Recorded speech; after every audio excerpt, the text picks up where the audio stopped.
Well, welcome everybody to this important event. My name is Alan Atkinson. I'm the Executive Secretary and CEO of Global Water Partnership, coming to you from Stockholm, Sweden. Thank you to everybody who's with us digitally and online, and also, of course, physically at the Ministry of Water in Tanzania. And speaking on behalf of GWP and with our partners from UNEP, the UNEP DHI Center, we are delighted to accompany the government of Tanzania in this important process, which I find personally very engaging and, in fact, inspiring. Overcoming this challenge of how water is undervalued in every sense. This is fundamental to achieving a water-secure world. It was part of the original thinking going back to the Dublin Rio Principles of 1992, which led to the creation, ultimately, of GWP. It was one of the findings of the World Water Vision from the year 2000, where GWP also played a key role. And that report said that water management in 2025 will be based on recognizing the environmental goods and services that healthy catchments provide. So it was a bit foresighted and visionary at that time. This was also one of the findings of the high-level panel on water from 2018, which led to the creation of the Valuing Water Initiative. And we're pleased to have the VWI here today. It was and is also a big part of the proposals being made by the recently released report from the Global Commission on the Economics of Water. And their report points to the valuing of the hydrological cycle as a global common good, as a key message for our time. All of this, of course, pointing to the fact that water needs to be valued, both from an economic perspective, but also bringing in the other non-economic values. As you can see, there is growing political will for this topic internationally. And we at GWP aim to help countries translate these global frameworks into something that can be relevant for countries to achieve true water security. This is what we're witnessing with this event here today, because in this event, we're taking important steps together on Tanzania's journey. There is much more that needs to be done after today, but we are encouraged by Tanzania's commitment to moving forward towards recognizing the economic and non-economic value that water brings to the country. Now, speaking of non-economic and economic, this event is hybrid, meaning there are people physically in a room and there are people online, and it is being recorded. There will be some space for questions from the audience, both online and on-site.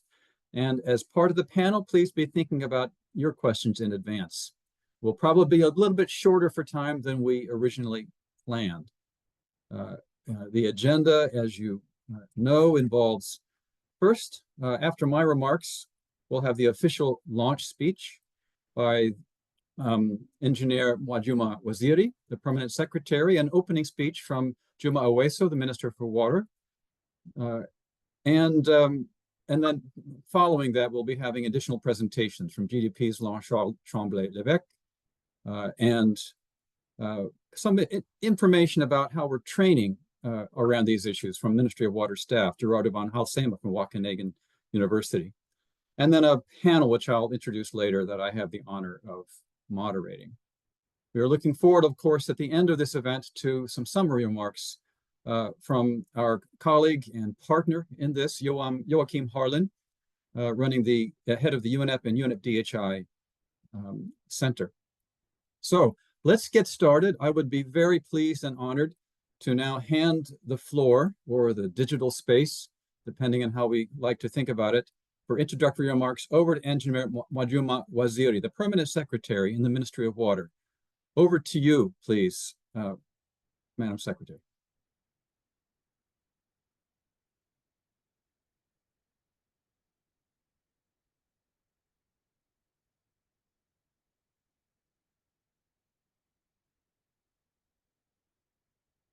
We don't hear. We're waiting to hear Engineer Mwajuma Waziri. We're still not hearing.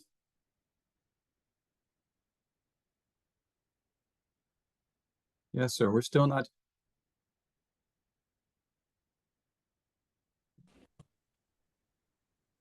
Can you try now? It looks unmuted now. Okay, thank you very much. Very good.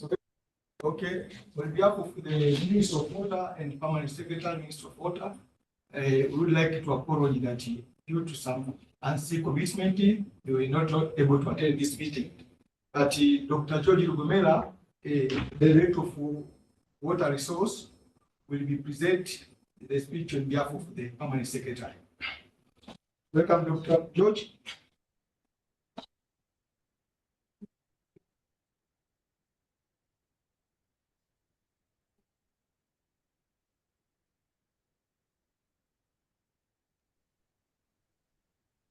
Hello.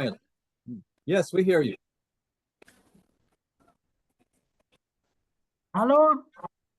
Yes, we hear you, Dr. Lugomela. The floor is yours. Okay, good. Thank you. Thank you. Representative of the Minister for Water Tanzania, Mr. Heri Chisute, Alan Atkinson, Executive Secretary and the CEO of Global Water Partnership in Sweden, distinguished guests, ladies and gentlemen, good evening. On behalf of Engineer Mwajuma Waziri, I'm going to deliver the introductory remarks for this event. As I've been introduced, my name is George Lugomela. First and foremost, I would like to extend a warm welcome to all our distinguished guests here today, both those physically present and those joining us from different parts of the globe. Thank you for your commitment to this important cause. Today we come together as water practitioners, managers, and experts, including a broad spectrum of Tanzanians and international partners. We are honored to have representatives from government ministries, basin water boards, water utilities, development partners, NGOs, academic institutions, and the private sector. We also extend a special welcome to representatives from the regional basin organizations and the key financial institutions, the local banks, the World Bank, and the African Development Bank. Thank you for taking your time out of your busy schedule to be with us this evening. Honorable Minister, water is an essential resource that underpins the economic, social, and the environmental well-being of our communities. The recent completion of the valuing of water in Tanzania highlights its critical contribution to various sectors, including agriculture, mining, and manufacturing, all of which significantly enhance our national income. Recognize the value of water informs policy decisions and fosters sustainable management and investment in these vital resources. As we prepare to launch the findings of this assessment, it is crucial to understand that the economic benefits derived from water extend beyond the mere monetary value. They encompass energy security, food security, industrial productivity, and ecological health. Honorable Minister, investing in water resources and implementing effective management strategies is imperative for fostering sustainable development. By acknowledging the multifaceted value of water, we can drive meaningful discussions and actions to ensure it is preservation for future generations. Let us commit to viewing water not just as a commodity or a social good, but as a cornerstone to our economy and a vital resource for our society prosperity. The result of this study will play a pivotal role in shaping the future of the water sector development program and other initiatives in Tanzania. They will provide critical insights and the data to guide the decision-making and the policy formulation through 1, prioritizing water investment that drive economic growth, maximize resource efficiency, and contribute to Tanzania's national development. 2, encouraging alignment of water policy with other sectors such as energy, agriculture, and the industries to ensure a coordinated approach to water use. 3, introducing better water pricing mechanisms that reflect its true value. 4, creating sustainable financing models for water infrastructure and the services that attract investment and promote equitable access. 5, integrating water security into sectoral planning. And 6,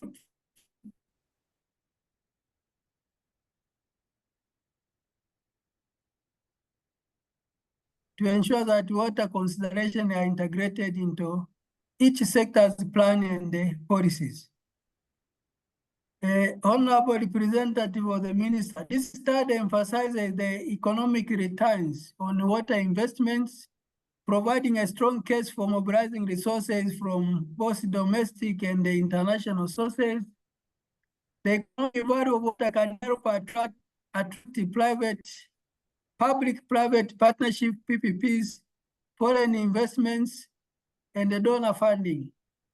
Future programs can leverage this data to build investment cases for expanding water infrastructure, improving access, and upgrading the treatment facilities, thereby addressing existing gaps in the water sector. By utilizing the funding from this study, we can adopt a holistic, integrated, and economically driven approach to water resources management, ensuring that water's true value is reflected in our national development strategy. Honorable representative, with the importance of this study in mind, I invite our partners to support the finalization of the quantification of the economic, social, and environmental value of water across all sectors and in all basins in Tanzania for better resource management and development. Thank you very much for your attention, and I would like to invite the representative of the Minister for Water to officially open the meeting and launch the final products of water in Tanzania. Welcome. Can you please unmute in the ministry office?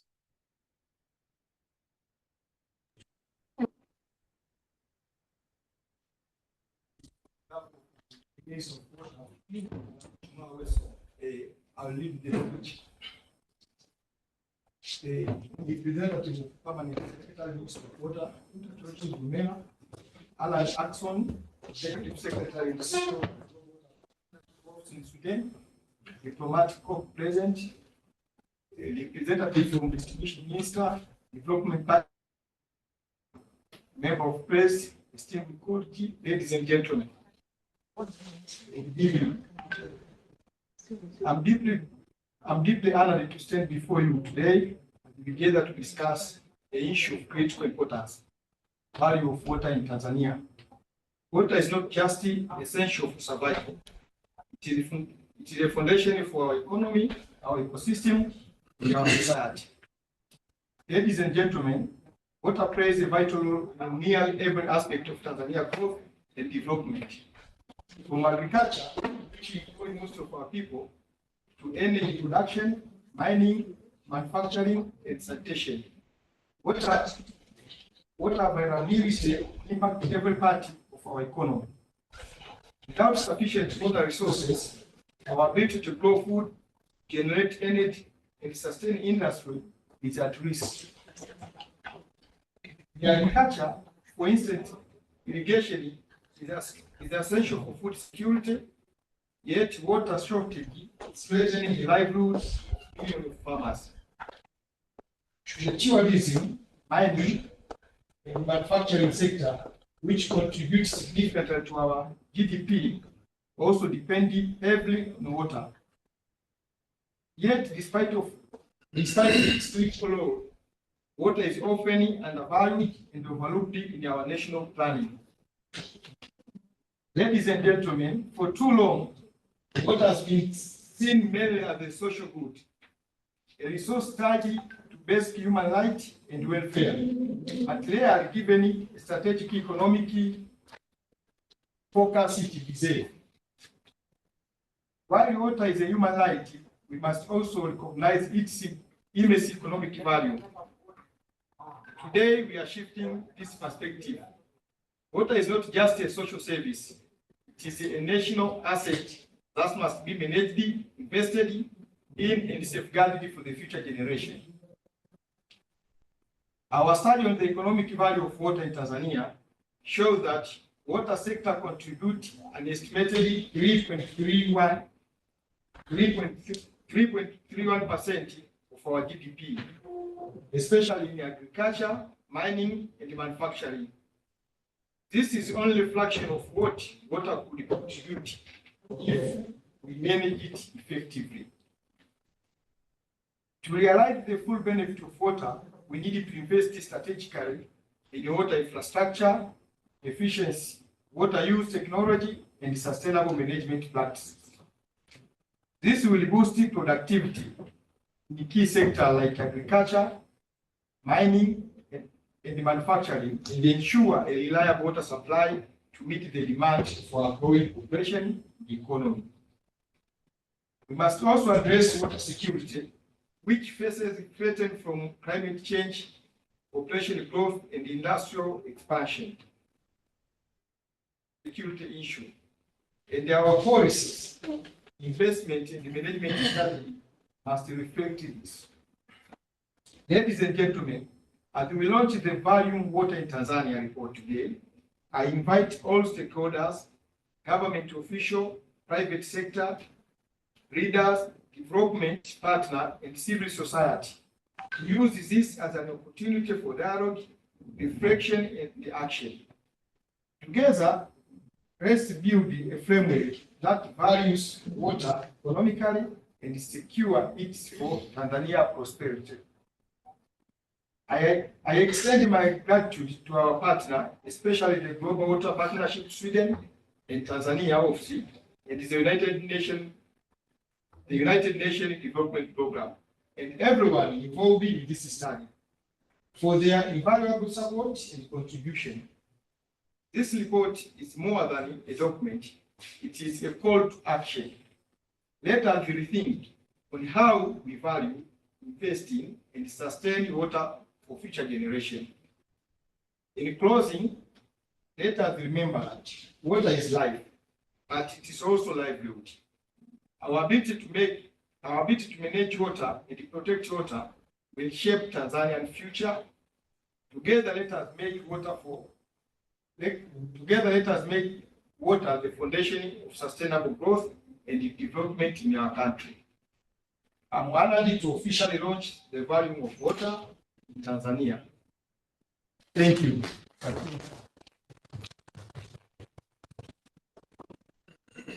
Thank you for that wonderful statement. And as I understand it, we are now going to be witnessing the act of launching the report and the cutting of the ceremonial ribbon by our colleagues in Tanzania. Is that correct? Yeah.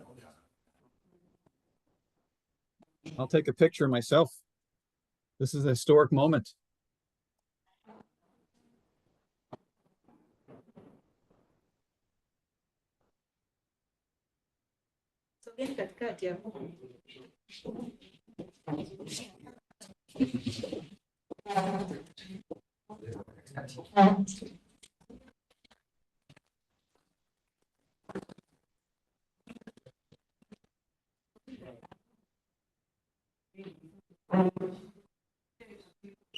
Thank you, colleagues.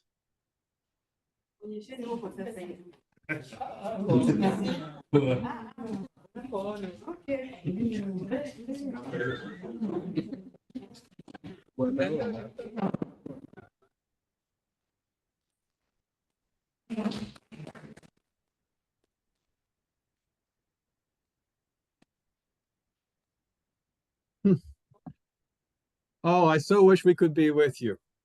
That was a beautiful picture, I must say. Of course, it's also, you know, they say a picture is worth 1,000 words, you know. And when I look at this wonderful meeting room in Tanzania, I see, in addition to the people, there are only two other things you need to have a meeting, and that's some paper and some water. The table is full of water.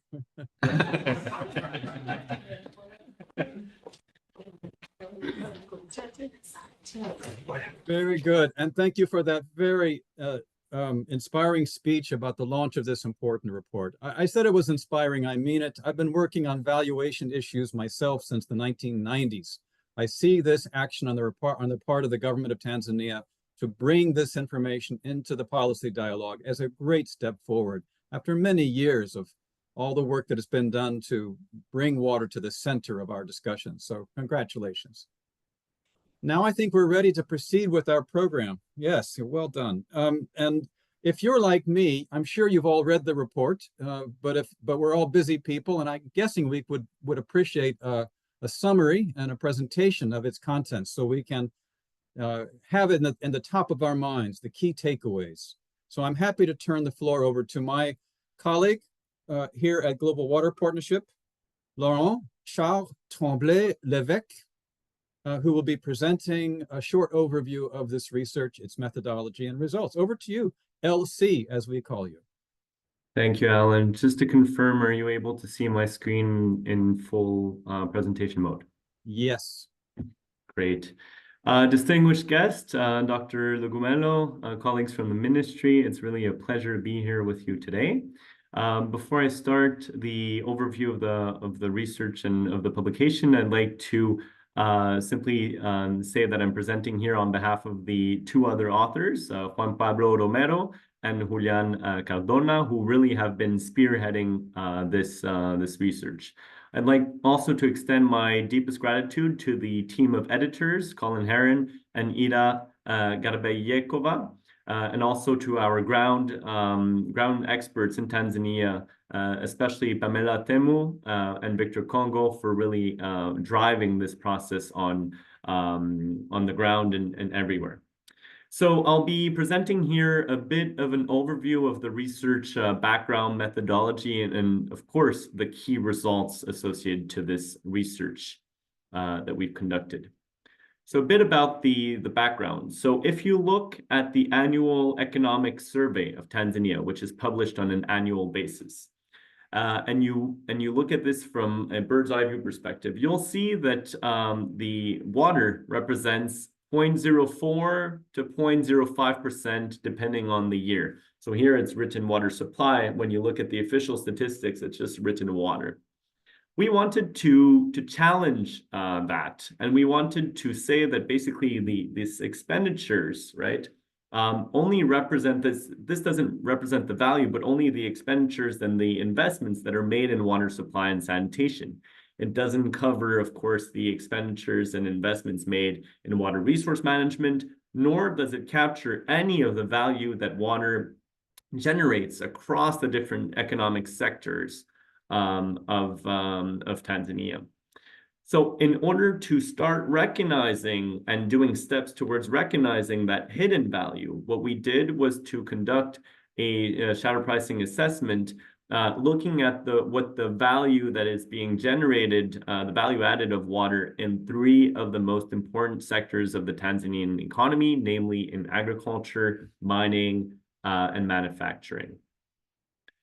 So what we're seeing today is a result of actually a bit more than 2 years of work. So we started out by looking at an initial group of methodologies, looking at the information requirements for each of those, collecting the available information, together with colleagues in Tanzania from the Wamu Basin Authority, as well with the Ministry of Water. Looked at possibilities of using certain methods based out of the information that was collected, developing the environmental calculations, doing some workshops and some meetings with colleagues to validate the findings, and then develop the publications that we're seeing and we're launching today. So a bit about the research methodology. So our starting point was a IUCN foundational paper in 2004, which really sets the ground for the menu of environmental valuation techniques that are available.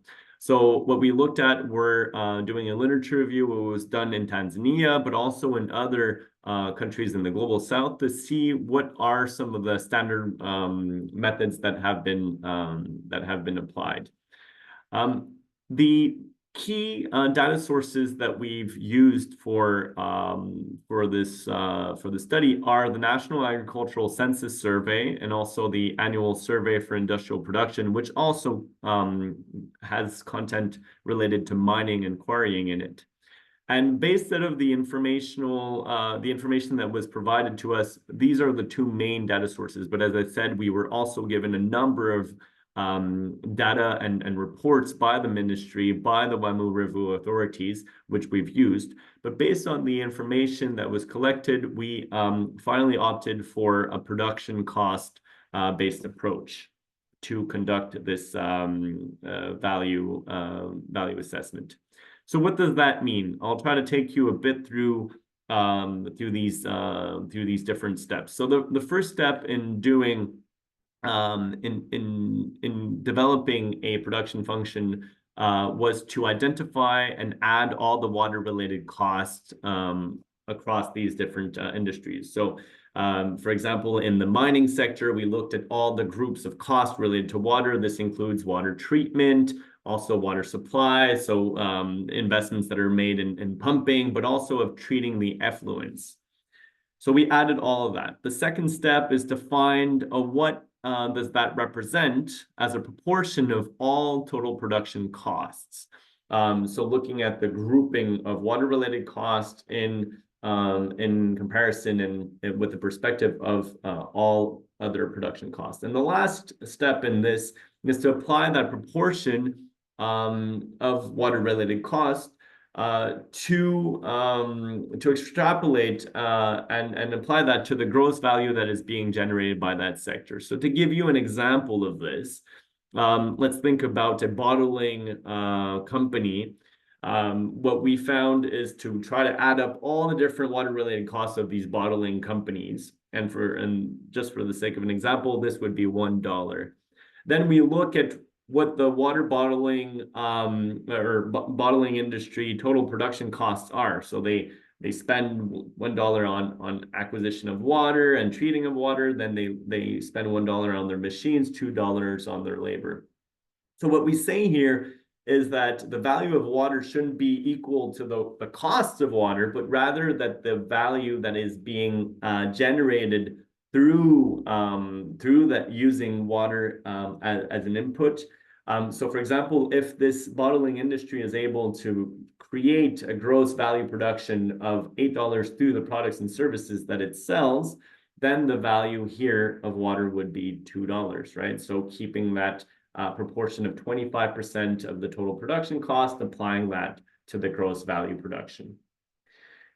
In mathematical sense, what does that look like? So here are some of the equations. I encourage you all, of course, to look at the publication. But as I was saying, it's this two-step process of first finding all the water, all the production cost, finding estimates of the proportion of those costs that relate to water, then extrapolating that as a percentage of the gross value and the income that is being generated from the sector. As it was said before, so here are the key result, right? And coming from this meeting and what stands out from this report is this figure of 3.31%, right? Of the water represents, the value added of water represents 3.31%. That is the equivalent of 2,100 million USD per year. So it's quite a large number. What I want to bring here, however, as a caveat, is that this is really the low bound contribution. It's only a fraction of the full value that water brings to Tanzania's economy. And the reason why I'm saying this is related to the methodology that we've applied, right? We've applied a production function approach using cost-based. And as we know, and as we'll see in the next slide, some of the water-related costs, such as abstraction fees or licensing, have been quite negligible, or at least quite low. So using this as a basis to derive the added value, of course, means that we are limited in our ability to showcase the full value being generated from water. So that's just a caveat. It seems like a big number, but in reality, the full economic value of water is much higher than what is being represented. So aside from this, this figure on the right that you see at the moment, this 3.31%, what are some of the other key results that we've been able to derive from this report and analysis? One of which is that there is an anticipated high return on bean irrigation investment. Our study found out that if you invest $1 in bean irrigation during the short rainy season, you're going to reap $9.5 out of it. So there's a high narrative, and there's a high potential here of investing in irrigation, especially bean irrigation in the short rainy season. We also found out, we were also able to derive the volumetric value of water used across different livestock, and estimating that the value used, for example, for cattle, that every cubic meter that you allocate for a cattle to drink will generate in added value 2.34 USD dollars. So that's something that is interesting to consider when it comes to allocation of water to different industries, but also within, right, the agricultural subsector. Then if we move down to the manufacturing and to the mining related results, one of the things that we found out is that water-related expenditures represent only a negligible, a quite small proportion of the total production cost in the manufacturing sector. So I gave the example earlier of the bottling and beverage industry, right? We all know that they use water as a critical input in their production, yet water-related costs represent only a bit less than 1% of their total production costs. So reminding ourselves that while water is an essential to their service, they're only paying very little as a representation of their production cost towards water.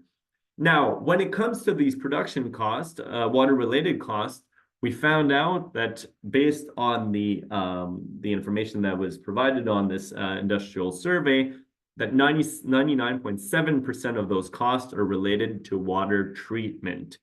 This means, in other words, that water supply services such as abstraction fees, licensing fees, are at the moment quite minimal compared to other production costs at the very least. So that's just a bit of a reflection on what do we pay for water? Is it the real, is it the price? Does it really reflect the value then that we are able to generate from that? And how do we take decisions when it comes to pricing water? Okay, so this is my last slide, a bit in terms of the research implications and how to use this research, how to pursue this research further. As we said, that the analysis that we've produced only represents a small fraction, right, of the total value. There are other methods that can be applied to find this, other shadow pricing methods that can be applied to find this hidden value in different sectors. What I'd like to leave you with is an idea here for a potential other study. So if we are to ask, what is the value of certain lakes in Tanzania. These lakes, you might say, well, has a lot of course, societal value, humongous environmental value, but what's the economic value of this particular lake? One could say that using a travel cost method, we can say that the value of water of that lake is at least equal to the value that people, let's say from outside Tanzania, but also from within Tanzania, are spending to go and see this lake. So what you can do is adding up, finding out all these different tourists that are coming, and Tanzania is rich with wetlands, with a number of lakes, and a number of tourists are coming internationally to come and see them. You add up their hotel costs, their flight costs, their visa costs, their internal transportation costs. You can add all of this up and to say, look, if this lake were to either disappear because of over abstraction or get very polluted, most likely these tourists would not come to Tanzania for this, right? So what is the value of this lake? Well, we might not recognize it, but it definitely adds a lot to the tourism sector, right? So it's calculated as tourism, but actually all this value added to the Tanzanian economy is because of the richness of the water resources that we have. So here, just if ever you have any questions, but with this, I'd just like perhaps to hand over the floor, so and to give the spotlight to Professor Gerardo van Halsema, who is Associate Professor at the University of Wageningen. Because specifically, Professor will be doing a webinar for the Ministry of Water Resources on the different methods that can be used. So perhaps I'll simply hand over to Gerardo to explain and give a little teaser of what this webinar will all be about. Over to you, Gerardo. Yeah, thank you very much. As we agreed for the 3rd of December, we're planning to do this webinar on different valuation methods. I'm very pleased to see the importance that's now given to water as a critical resource in the economy of Tanzania, and I'm very nice to see the report launched stipulating the economic importance that water has for Tanzania and in many other places. What we will do on the 3rd of December is explore some of the different methods that you already highlight to value water, but not only from an economic point of view, because I think it's also what we are facing with as policymakers is making difficult choices when we're dealing with policies and strategies on limited water resources that we have. And we have to deal with trade-offs that we have to make. Can we use water only once, or can we reuse water into other economic sectors? And as mentioned also by the colleagues from the ministry in Tanzania, we're not only looking at it in terms of economic goods or social goods or environmental values. And there's a range of methods that we will explore on the 3rd of December to deal with how do we compare valuation from an economic perspective with a societal perspective. How can we value food security at a national scale, or flood protection? And how do we compare that with an economic value as well as with environmental values? There are a number of tools to try to monetize this. Do we go into a total economic value of water? But then how do we compare a total economic value from an environmental perspective with a food security perspective or an economic perspective? So what are the pitfalls that we have to deal with? And ending, I think, with my experience in the field of water valuation, use it as a tool to highlight trade-offs, the complexities that we deal with as a ministry. We have to account for very different societal uses. How can we compare these? Can we at least make them explicit do they have to be valued at the same level of monetary value, or can we use different indicators, but at least acknowledge them and use them as chips in the balance of weighing trade-offs that we have to make in policies and in strategies to make at least our policy decisions as explicit as possible with arguments why we make the choices that we make. And I'll leave it at that. Very good. Thank you, Professor Halsema. Thank you, LC, Laurent, Charles, and of course, thanks to everybody who put so much work into the production of this report. I wasn't looking at the screen because I had LC during the part where LC showed the equations in the report. I usually find at that point, some people lean forward and other people lean back. But I think that what they do is establish for us the intellectual integrity that's behind this study. And I think our presenters have done that very well. And I did some quick math, and I think a good number to remember is the first picture that LC showed us with 0.44%, and then the 3.3%, that's a difference of more than seven times. So that's a good way to kind of keep the difference in your head. 7 times more valuable than what is currently shown in economic statistics for Tanzania. All right, we are now ready to move into our panel discussion with thanks to the previous presenters. And I would like, there are questions, and we'll introduce each speaker to respond to one question, and then we'll see how much time we have going forward after that. So our first speaker is, hang on a second while I get back to the right window on my screen. Yes. So I would like to pose a question now to Dr. Mugulu Nchemba from the ministry. Are you there, Dr. Nchemba?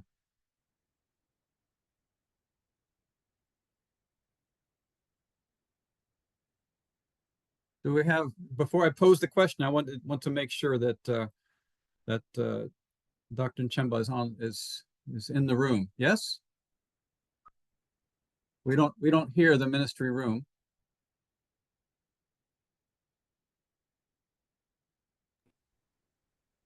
Hayupo wala hakuna mtu kutoka Minnesota. Yes. I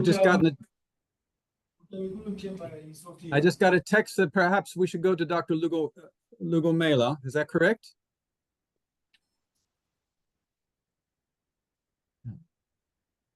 All right. Waambie kwamba mimi nitajibu maswali ya Dr. Lugomela. What up? Yes.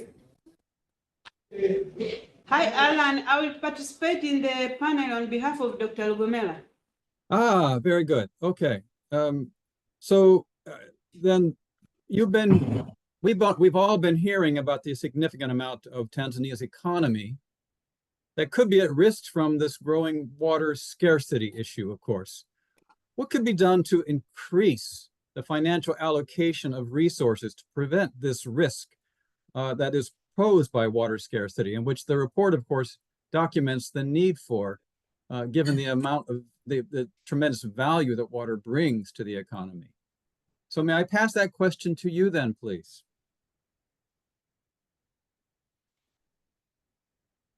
Would you please repeat the question? Yes. So the report shows us that water is so much more valuable than we generally count in all of our countries, in this case, Tanzania.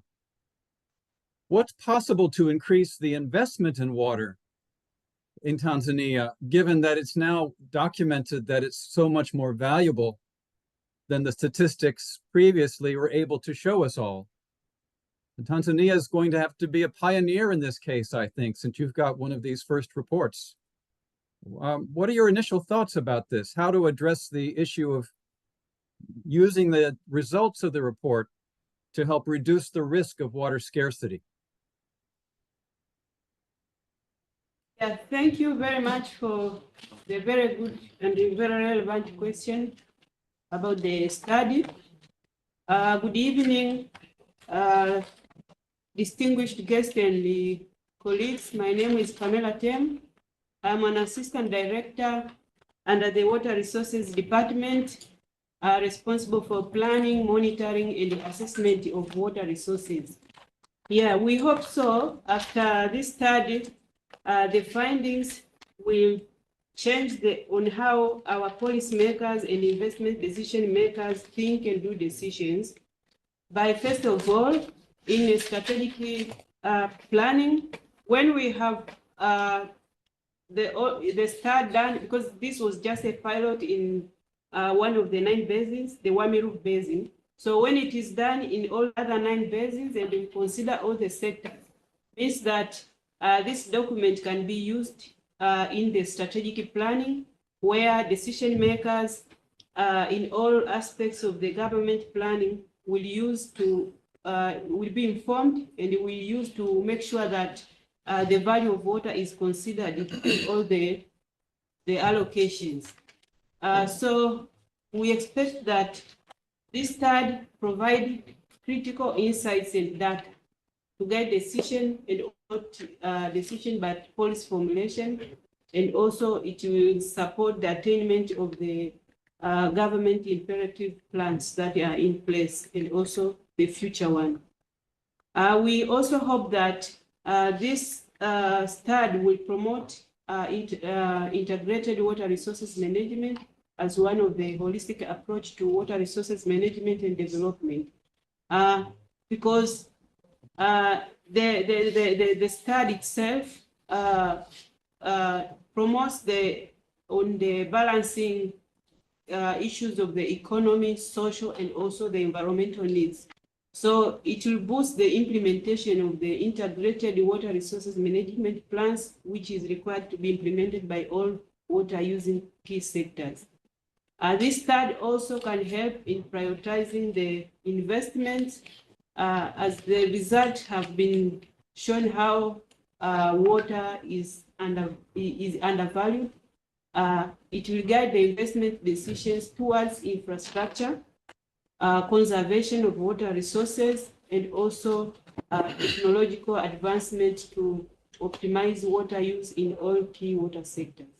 So we hope that also the study will bring about or invite other sectors like the private sector participation, as the study has highlighted the potential economic returns on investing in water infrastructures. So this is offering a unique platform to engage private sector, where we think that will be an increase in funding opportunities for sustainable water projects. The other thing is that we hope that this study will bring all the sectors together. They will put water at the heart of the planning in the sectoral planning. So water issues will receive like a good allocation of resources in the government. Thank you. I beg to submit. This is all what I have at the moment. All that you have. That was quite a comprehensive answer. Thank you so much. Pamela Temo, Assistant Director of Planning, Monitoring, and Assessment at the department. Very interesting, and I personally could not agree more, especially with one of your concluding remarks related to how this also can be an informational report to private sector to establish the value of their investments in water as well. So thank you for that. Now we're checking to see if Dr. Justice Ruetabula is with us, maybe hiding under a different name in the Zoom room. Are you here, Dr. Ruetabula?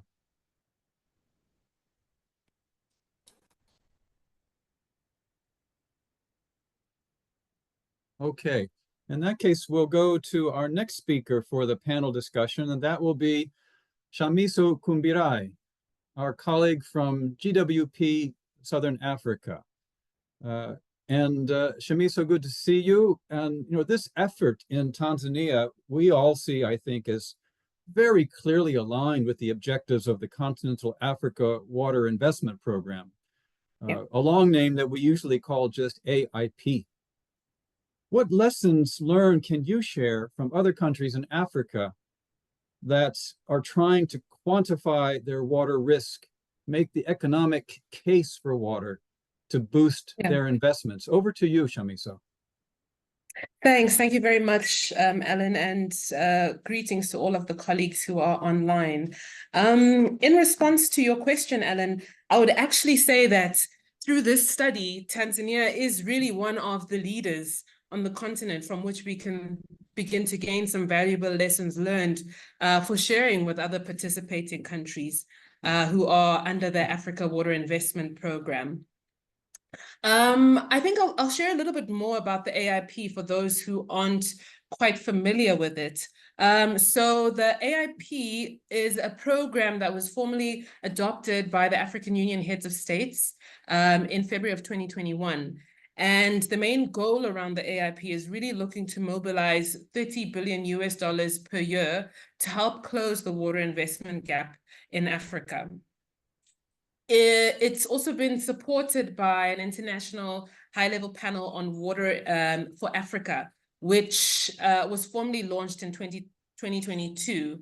This panel comprises representatives from both current and former heads of state, as well as other global leaders who are working towards supporting the mobilization of climate-resilient water investments. Some of the key outcomes that have been developed by the AIP are the high-level panel report and the investment action plan. And as part of these reports, they've developed a pyramid of transformation. And this basically gives a visual representation of the 9 different financing sources that have been identified to mobilize the $30 billion per year US dollars required to close this water investment gap. It shows an estimated value of the available funding, as well as some of the potential funding sources that could be mobilized. But I think key to our discussion today is that one of the key financing sources that has been identified is through significant savings that can be generated by industries as a result of valuing water-related risks, which can then lead to improved water stewardship. So the high-level panel have identified actually the proper valuing of water as one of the key initial steps to mobilize change and further investments into the sector. I know this is a common problem that is faced by countries globally around the budgetary allocation towards water, and that it's oftentimes much lower than the economic value and risk. But for many countries, this has not yet been solidly quantified accordingly.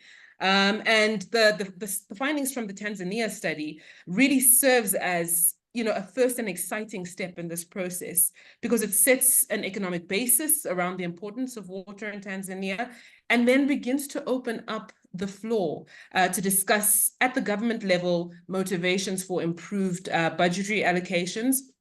But I think one of the key things that we should also not discount is how it can also help to really prioritize the key focus area on improved efficiencies that are required in the sector across sort of your institutions, information, and infrastructure.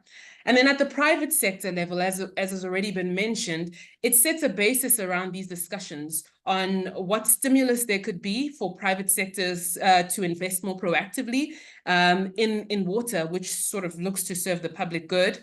And then an honest kind of discussion on the fact that if there are laggers, knowing the true economic value of water, what are the possible imposition of fines that can then be considered and priced accordingly?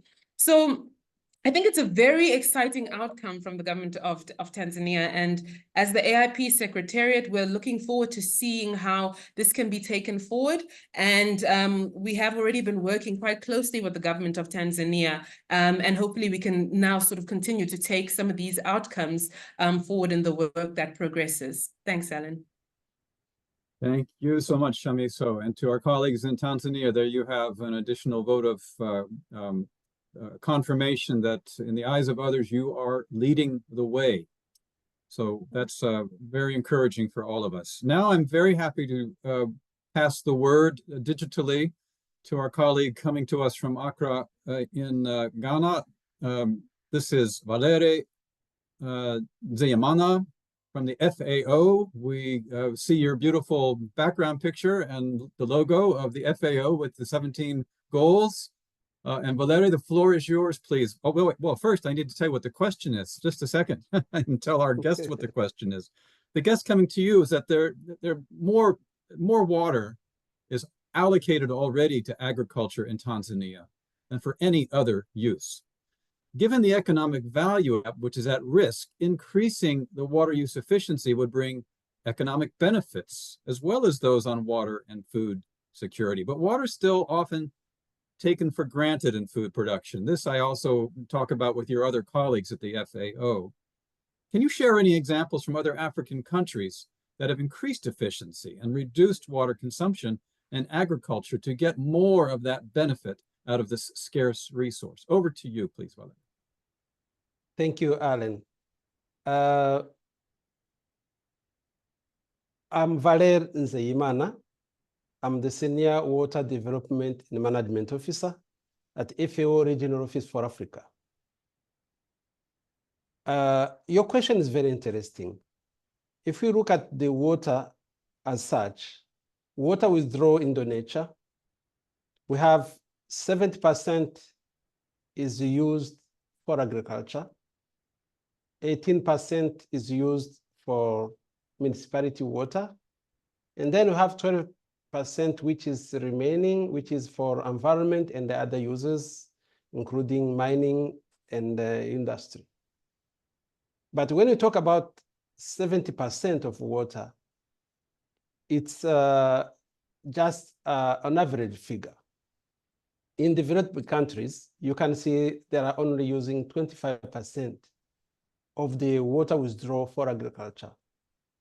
While in some other African countries, we use almost 90% of the water withdrawal for agriculture. So it is depending on the size of the economy of the country. But from the 70%, which is the global average water use in agriculture, we have the irrigation. In Africa, globally, we are having 12% of our land, arable land, is irrigated. Keeping in mind that in Africa, there are 60% of the world arable land.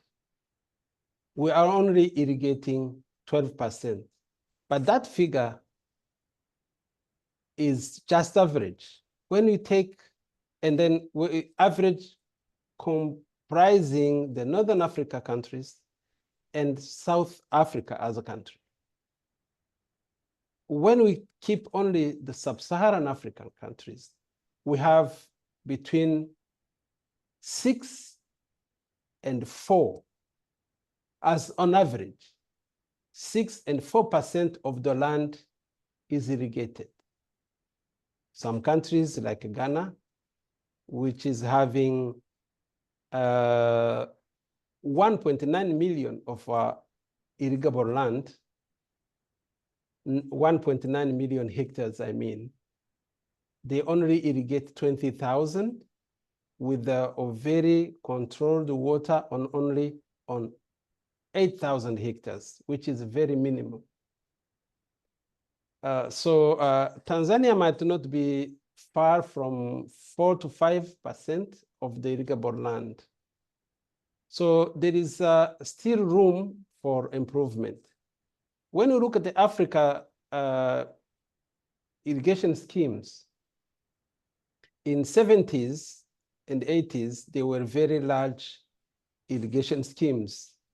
But when it came in the 90s with the multiple parties, those very large irrigation schemes were no longer maintained because initially it was government one-party money.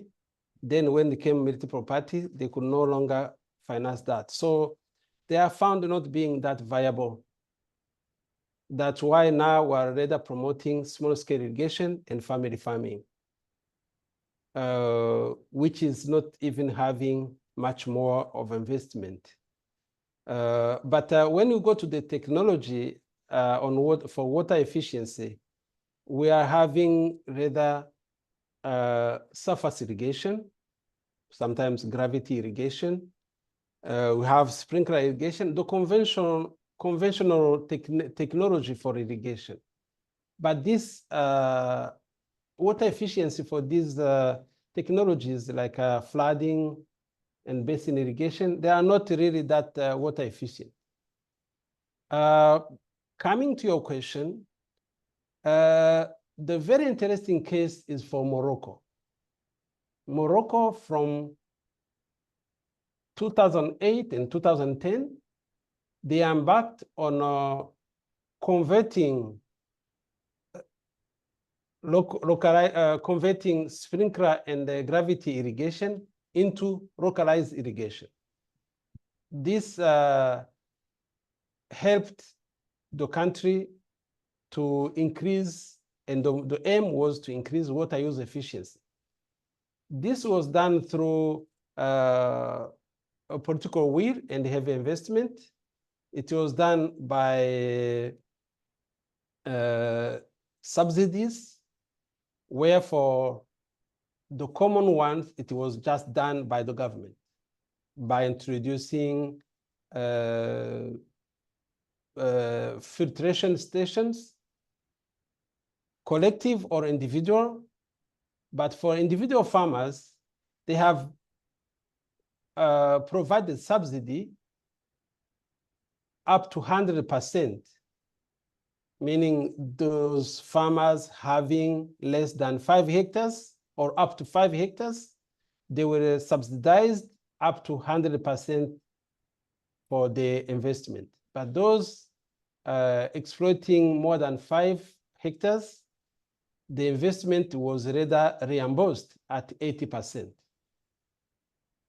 This helped the country to move from wasteful technology to very effective technology. And the water efficiency was improved by 30% compared to the original water use.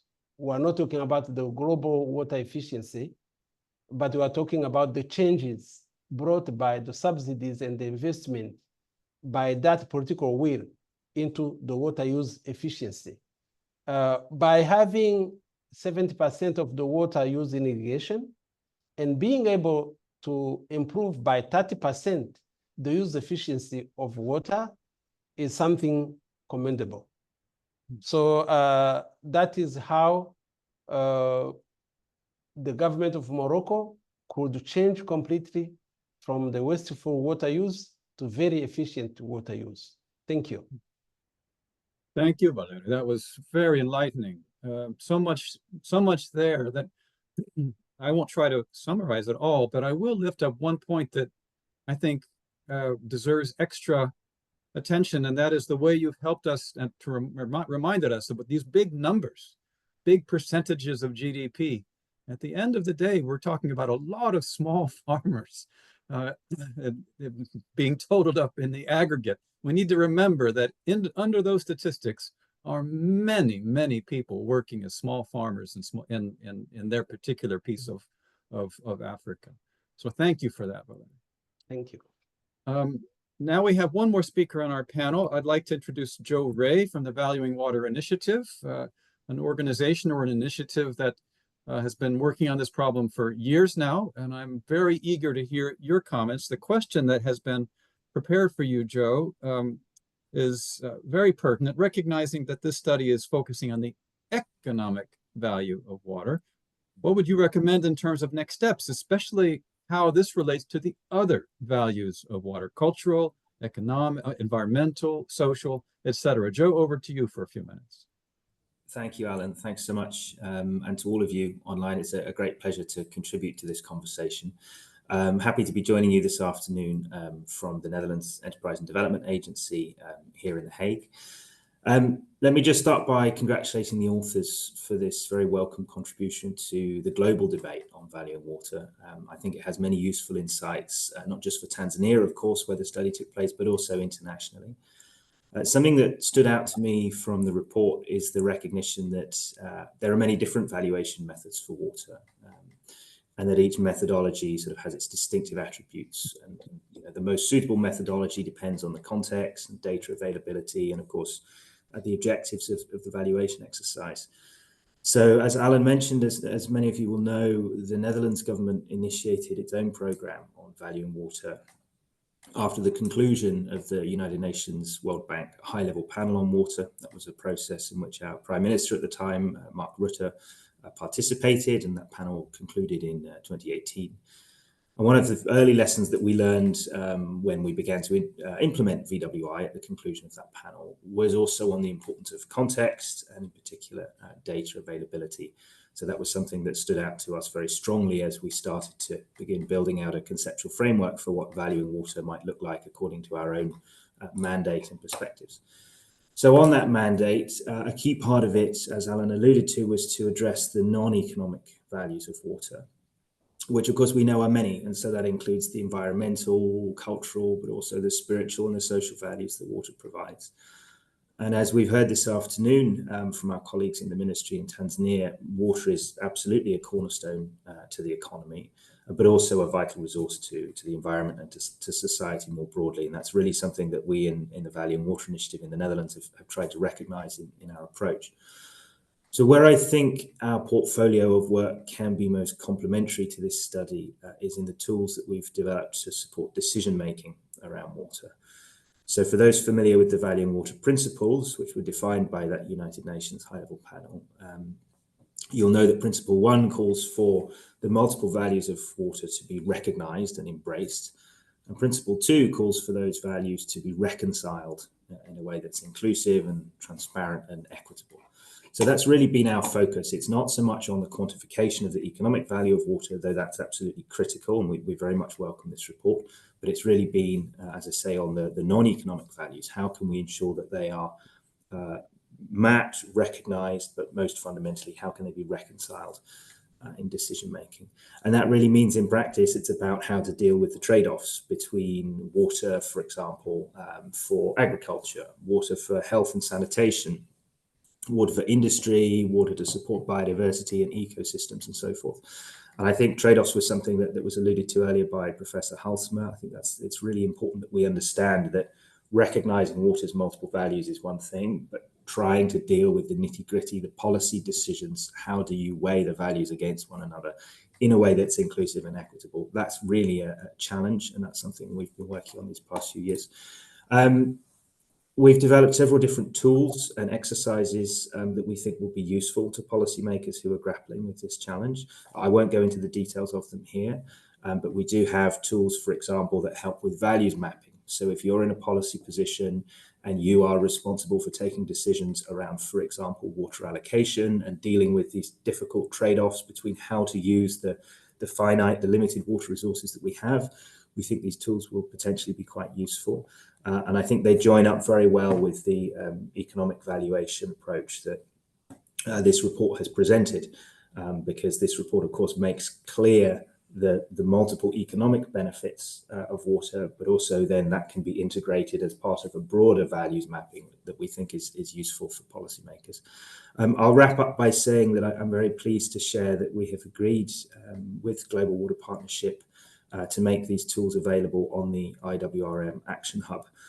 So that's something that we're working with Colin, with Lauren Charles and the wider GWP team to establish. And I very much hope that the tools that we have developed will be, sort of neatly joined up with some of the outcomes from this report. And there will be a permanent resource available for the Valuing Water community, which is one that's growing in size and in momentum around the world. So I look forward to continuing to work with you all in that context, and I'll leave it there for now. Back to you, Alan. Thank you so much, Joe, and thanks to all the panelists. I want to also just again note to our colleagues in Tanzania how this report is being recognized as really a leading and it's putting a stake in the ground ahead for all of us to begin aspiring to. So thank you for that commitment and vision in making this report happen. So I do have people whispering in my ear, in that digital way that happens during Zoom meetings. I hear that we might have gotten contact now with Dr. Rubatabula. Is that true? We're wondering whether we have now contact with Dr. Justice Rubatabula. Is that possible?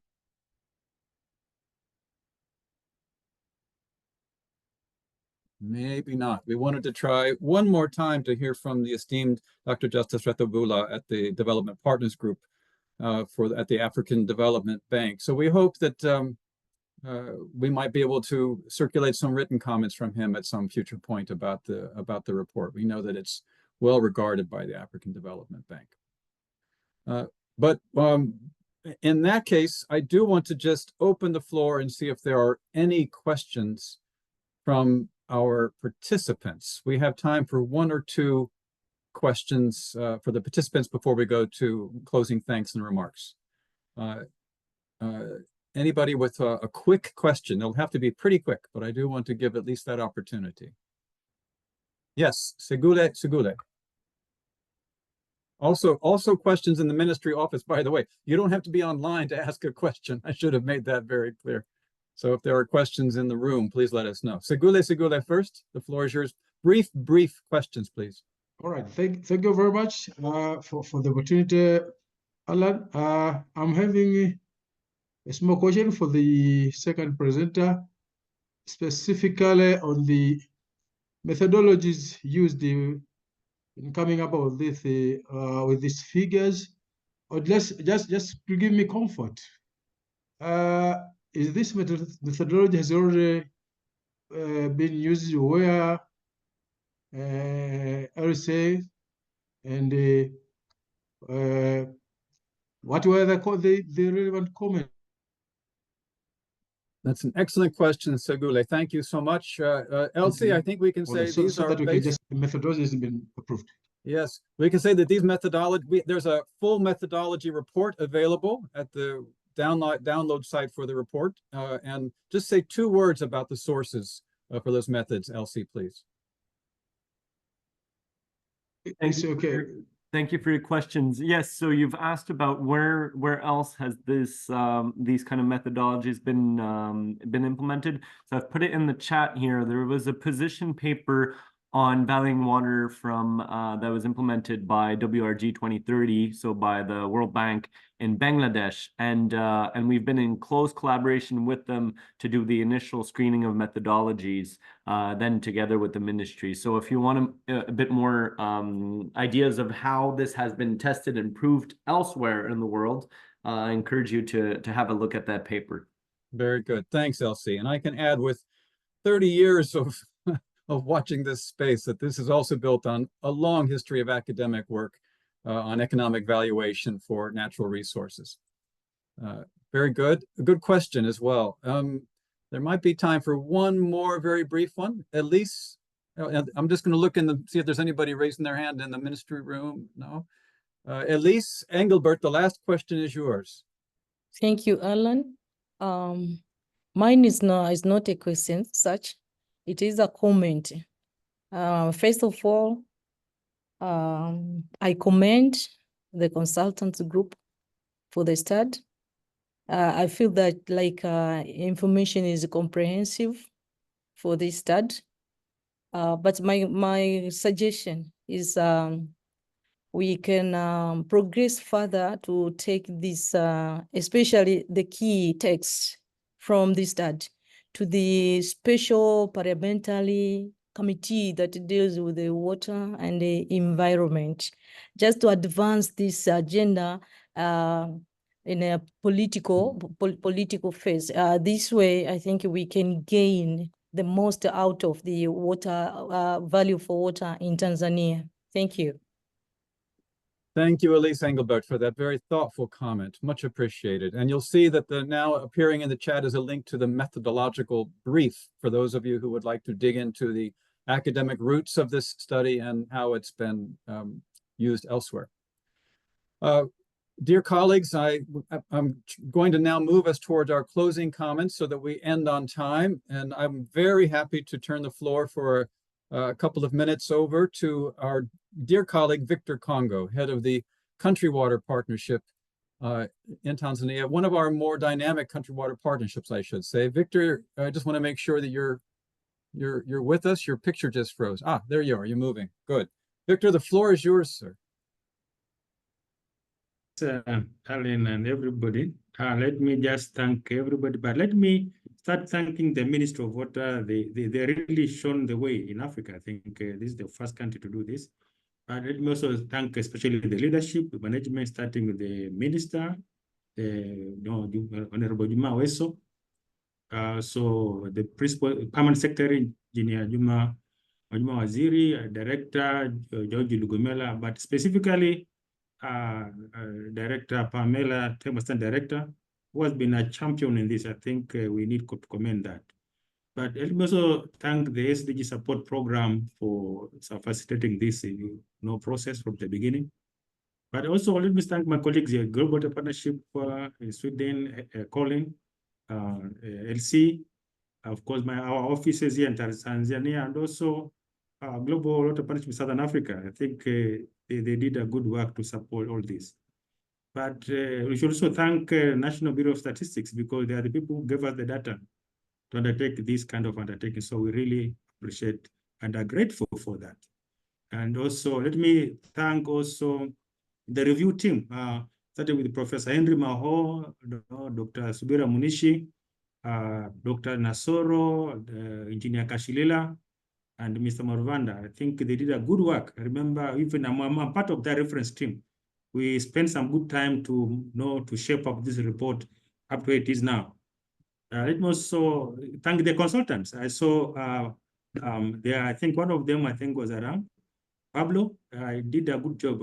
You're welcome again to Tanzania, Pablo, so that we can continue where you left. So we really appreciate your work. But let me also thank the development partners. I remember we had a meeting with the FAO, and thank you so much, FAO, for coming on board. And also other development partners. I think it's good to team up to undertake this exercise, because we only did 2 basins. There are 7 more. So the ground is huge. We need that partnership to complete. Lastly, let me thank all the participants for being part of this history. I think this is history being made, and also we look forward to facilitating and supporting every endeavor in this effort. Thank you so much, and let's have a good evening. Thank you so much. Back to you, Alan. Thank you, Victor. History being made. I believe you are correct. So thank you for thanking everyone. We thank you. I'm also going to take a moment to just thank not only the work that's been done, but thank you in advance for the work that you are going to do. That people in this room, digitally and physically, people we know, people we work with, how they'll be using this report to help Tanzania, and using it in many other places and other countries to advance investment, budgeting, planning, thinking about the value of water and investing in the future of water security. Now, I've had the pleasure of moderating this event. I'm fortunate that I don't have the responsibility of summarizing it, which would be very difficult. I'm happy to be handing that responsibility over to our dear colleague at the UNEP DHI Center, Joachim Harlan, who runs that center, noting that the IWRM Support Program, the SDG Support Program we talk about, SDG 6, that is a partnership between GWP and the UNEP DHI Center, with UNEP playing a strong UN role in that process. We're very happy to be on this journey together with the government of Tanzania. And Joachim, I'm very curious to hear how you're going to summarize this remarkable launch event. Over to you. And you'll be taking us out of and saying goodbye to everybody as well. All right. Okay. Thank you, Alan. And let's see what I can do. Well, as a UNEP and the UNEP DHI Center on Water and Environment, we're very pleased to have been part of this journey together with the Ministry of Tanzania and with GWP through this SDG IWRM Support Program. I think it's been a very important milestone that we've seen today. And I'll try to bring some reflections from what we discussed and from the report. I mean, already in 1992, we had the 4th Dublin Principle that water has an economic value, and we know that this economic value needs to also be quantified, and that's what we've seen today in this report. But very often, when we're discussing water, it tends to be around water supply, sanitation, hygiene, wash. And in the MDGs, very strong wash focus. Now in the SDGs, we're going broader. And in this report, we could see, you know, that a traditional way of valuing water would be very wash focused with only 0.4 of the GDP. But we know that water has a much larger value than that. And this production-based valuing water approach shows that is now 3.31% of the GDP in Tanzania. But I beg to say that this is, as we also heard from Laurent, that this is only a fraction of the value. I mean, if for example, we look at non-consumptive use of water in Tanzania, like the value of hydropower, or the water that also is part of your tourism industry, if you should put the value of that, and also, as we heard from Joe Ray, if we bring in the non-economic values and the indirect value that brings, I mean, we see that water has enormous part of your society and your total economy. But that doesn't say that this report isn't important. It's super important, I think. We know that we need a science-based, you know, fact-based decision-making, and this report provides some evidence and such interlinkages. We heard from Pamela, you know, that it is helping already the country to advance on IWRM approaches, and I think that is a big value of the report. And that in doing so, it helps also to create increased participation. We bring more stakeholders in, they understand why they should engage. We also can bring in private sector, we heard. We also heard that putting numbers, economic numbers to the value of water, it means that it helps us to prioritize, it helps us in our allocation, it helps us in our efficiency, the water use efficiency. And we could also start to bring in other dimensions as well, like, for example, if we were to protect water and prevent pollution, what would be the economic value of doing so? We know that prevention is cheaper than cure, as it said. And if we know the value of water, we can also put value to those efforts. And that brings me close to home as UNEP, because for UNEP, we are very, of course, interested in the environmental dimensions, the protecting and restoring the freshwater ecosystems. And that's where water comes from.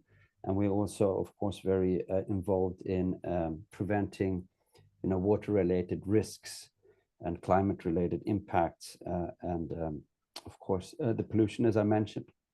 So all in all, this report is tremendously valuable. And I think we would appreciate also to hear from others that would like to replicate this experience or take it further in different dimensions. I think we've started something here that really whets our appetite and has a large potential to be scaled up and be used by decision makers. So with those words, I'm pleased to declare this event concluded, and let's all go out from here with a slightly different understanding of the value of water. Thank you so much. Thanks, everyone. Bye-bye. Bye.